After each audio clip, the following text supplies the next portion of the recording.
बातिल बदमजहब फिरके और उनके बानी। लोग बोलते हैं कि हम अहले सुन्नत के लोगों ने मुसलमानों को फिरकों में डिवाइड कर रखा है और आज भी फिरके बना के उम्मत को डिवाइड कर रहे हैं। हकीकत बिल्कुल अलग है। वो मोहम्मद इब्न अब्दुल वहाब नजदी था जिसने 250 साल पहले वहाबिज्म फिरका पैदा किया।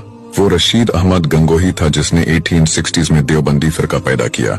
वो इलियास खान देहलवी था जिसने 1926 में तबलीगी जमात बनाया जो देवबंदी का प्रोपेगेटिव ब्रांच है। वो अबुल अला मौदूदी था जिसने 1942 में जमात इस्लामी फिरका पैदा किया। वो इब्न युक्सेल था जिसने 1986 में अहले कुरान फिरका पैदा किया। ये तमाम लोग जिन्होंने उम्मत में नए नए फिरके बनाकर मुसलमानों को डिवाइड किया और अहले सुन्नत वल जमात को मुशरिक व काफिर करार दिया, जबकि सुन्नियत तो 1400 साल से है और जब से जो चल रहा है जिसे आज दुनिया मसलक आला हजरत के नाम से जानती है।